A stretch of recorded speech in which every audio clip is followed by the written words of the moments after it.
पेट पाई किए क्यों उपाय रे अर्थ रोजगार करुछि।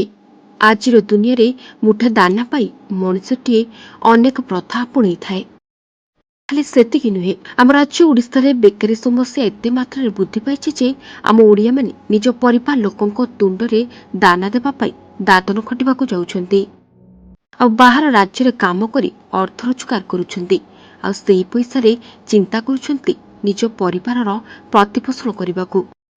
आउ थरे भाबिले दर्शक बंधु, जदि ସେହି श्रमिक जनक रोग शଯ୍याରେ पड़िजाए ताहले ता परिवार दुख केते असह्य होइतिबो।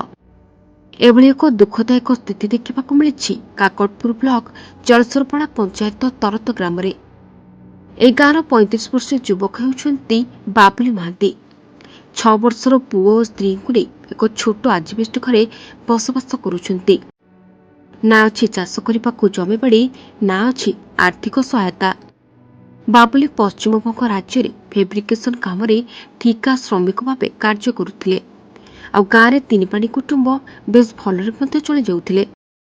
କିନ୍ତୁ ବର୍ତ୍ତମାନ ବାବୁଲି ଏବେ ରୋଗ ଶଯ୍ୟାରେ। ଆଉ କି ରୋଗ ନୁହେଁ, ଲିଭର କ୍ୟାନ୍ସର। ରୋଗ ଶଯ୍ୟାରେ ଜୀବନ ସହ ସଂଗ୍ରାମ କରୁଛନ୍ତି ଏବେ ବାବୁଲି। ଯେଉଁ ରୋଗରେ କୌଣସି ଅସ୍ତ୍ରୋପଚାର ହୋଇପାରିବ ନାହିଁ ବୋଲି କହିଦେଇଛନ୍ତି ବିଶେଷଜ୍ଞ। କେବଳ ଔଷଧ ଆଉ ମାସକୁ ରକ୍ତ ନେଲେ ବାବୁଲି କିଛି ବର୍ଷ ବଞ୍ଚିଯିବେ। ବର୍ତ୍ତମାନ ବାବୁଲିଙ୍କ ଘରେ ମୁଠେ ଚାଉଳ କିଣିବାକୁ ମଧ୍ୟ ପଇସା ନାହିଁ।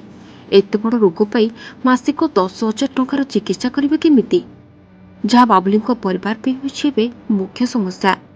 कलिकता काम करते ट्रक लाइन में झाड़ा ब्लड पड़ा 55 हजार घर को पलि आसिले मत कंट्राक्टर कहले तो घर पड़ा तो ब्लड पड़ी तो कम करूँ डॉक्टर देखा डॉक्टर परामर्श डॉक्टर कहले अल्सर है लिवर डैमेज हो जाए ऑपरेशन करहबनी मेडिसिन खाइबू ब्लड देवु जिते दिन तो भाग्य थब मो पैसा ना निराश घर को आसली घर पड़ी 8 वर्ष होगा 5,000 ब्लड 3,000 8,000 टका 8-10 भितर खर्च चलती जहाँ कहूँ डॉक्टर किसी खाई पारनी फलमूल भल मंद हलिस फलिस क्षीर फीर कहले मो तो पेट को खाई पारनी एगुरा केमती खाइबी एमती असुविधा पड़ी चली पारनी हेमोग्लोबिन 4.2 3 एमती रोचे तुम भितर खाइब जब कम करनी तुम बाहर किणिक खाओ जब पैसा खर्च कर भल कथा आम आईपारूँ भर मेडिसिन आमर किसी बाहर सांसन ना आ कार्ड तो ऑपरेशन हम आ कि पारनी मो निराश आसली घर को कटक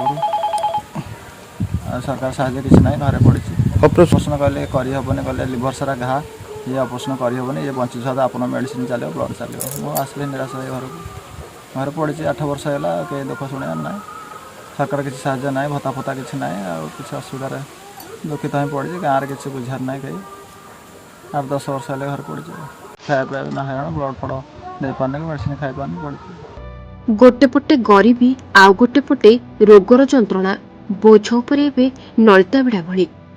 बाबुली को आहापते बोली कहबाकू केही नाहांती। सरकारी साहाय्य कहले केवल राशन कार्ड रे चाउल, किंतु अन्य साहाय्य किछि भी नाही। तेल थिले लुण नाही, जहा जेमिति मिलिला ताकू खंडे फुटेई पेटको टिके आहार जोगाई दैथांती, अन्यथा किछि भी नाही। मेडिसिन पत्र टिके खाई पाना दी पैसा जबर धीरे ब्लड नाही किछि ना ए जो असुविधा में बहुत चलू सर को किसी साहाय्य पैसा देले मो स्वामी की नहीं मु भल करबी मेडिकल डॉक्टर से रोग हो डॉक्टर कहते सी ऑपरेशन करहबनी पेट सारा हो जाए जहाँ ब्लड देवे मेडिसिन खाइले रही किसी दिन बंची जी कि मोर उपाय ना हेमोग्लोबिन देह मोर 4 अच्छी। स्वप्न थिला बाबुलींकर गोटे छोट परिवार पुओटी को पाठ पढ़ेबी हाकिम करी जेते कष्ट हो पछे खटिबी और पैसा रोजगार करी भल घरटे तोलिबी आ पुओटा को मनीष करी किंतु सबु स्वप्न एबे बाबुलींकर स्वप्न होई रहीगला। दैव बाबुलींको परिवार उपरे दाउ साधिला सते जेपरी गोटे खुशी परिवार उपरे कहार नजर लगी जाइछि। धार खरच करी आ केते दिन रक्त औषध आनिबे एबे सबु आशा तांकर भांगी जाइछि। जदि सरकार बाबुलींको चिकित्सा ପାଇଁ କିଛି ସହାୟତା କରନ୍ତା ଆଉ କିଛି ଦିନ ବାବୁଲି ଶାନ୍ତିରେ ବଞ୍ଚି ପାରିବେ ବୋଲି କହିଛନ୍ତି ଗ୍ରାମବାସୀ। बाबुली पिलाटी यंग युवक से कलिकता जाइकरी कौन काम दाम करुला आज की 10-11 वर्ष पर आम जाना पाइलु जे तार रक्त झाड़ा हो फेरी आसला आसला पर कटक फटक विभिन्न जगह को गला एवं डाक्तर परामर्श कला शेष रोग निरूपण है तार मलद्वार भितर गोटे कैंसर अवस्था को आसीगला जहाँ से ऑपरेशन करने संभव नुह ଏବଂ ମେଡ଼ିସିନ ଦ୍ୱାରା ବଞ୍ଚିବ।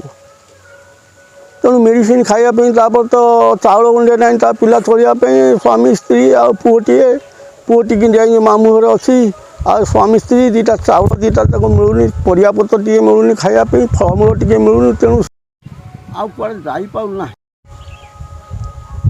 ଯେଉଁଟାକି କରିବି ଓଡ଼ିଶା ସରକାରଙ୍କୁ, ଜିଲ୍ଲା ଏବଂ ଗଣ୍ୟମାନ୍ୟ ବ୍ୟକ୍ତି ମାନେ ଯଦି ଟିକେ ହାତ ପକାଇବେ, ଯଥାସମ୍ଭବ ସାହାଯ୍ୟ କରିବେ, ସେ ପିଲାଟିର ସଂସାରରେ ଟିକେ ହସ ଫୁଟୁଥିବ। ଏ ବାବଦରେ କାକଟପୁର ବିଡିଓଙ୍କ ପ୍ରତିକ୍ରିୟା ନେଇଥିଲେ ଆମ ପ୍ରତିନିଧି। ସେ କହିଛନ୍ତି ଯେ ଜିଲ୍ଲା ପ୍ରଶାସନ ସହିତ ଆଲୋଚନା କରି ଯାହା ସହଯୋଗ କରାଯାଇପାରିବ ସେ ନିଶ୍ଚିନ୍ତ କରିବେ। ବର୍ତ୍ତମାନ ଖବର ପ୍ରସାରଣ ପରେ ପ୍ରଶାସନ ବାବୁଲିଙ୍କୁ କି ପ୍ରକାର ସହାୟତା କରୁଛନ୍ତି ତାହା ଦେଖିବାକୁ ବାକି ରହିଲା। ମୁଁ ତ ବର୍ତ୍ତମାନ ଆପଣମାନଙ୍କଠୁ ଏଇ କଥାଟା ଜାଣିବାକୁ ପାଇଲି ତ ସ୍ଥାନୀୟ ପ୍ରଶାସନ ହିସାବରେ ଏବଂ ଜିଲ୍ଲା ପ୍ରଶାସନକୁ ଆମେ ଜଣାଇବୁ ଏଇ କଥାଟା, ଆଉ ଜିଲ୍ଲା ସ୍ୱାସ୍ଥ୍ୟ ବିଭାଗ ତରଫରୁ ତାଙ୍କୁ କ'ଣ ସୁବିଧା ଦିଆଯିବ ତାହା ସରକାରଙ୍କର ଯାହା ବି ଆମର ଗାଇଡ଼ଲାଇନ୍ ଥିବ ସେହି ଅନୁସାରେ ଆମେ ତାଙ୍କୁ ସାହାଯ୍ୟ କରିବା ପାଇଁ ଚେଷ୍ଟା କରିବୁ। ଆଉ ନିହାତି ଭାବରେ ଆମେ ଜିଲ୍ଲା ପ୍ରଶାସନକୁ ଏଇଟା ଜଣାଇବୁ, ଆଉ ତାଙ୍କର ବି ଯାହା ଗାଇଡ଼ଲାଇନ୍ ଥିବ ସେ ଅନୁସାରେ ତାଙ୍କୁ ସାହାଯ୍ୟ କରିବା ପାଇଁ ମାନେ ଆଗକୁ ଆସିବେ। କାକଟପୁର ଆର୍ଜୁ ବିଶ୍ୱାଳଙ୍କ ରିପୋର୍ଟ, ମହାଭାରତ ଲାଇଭ୍।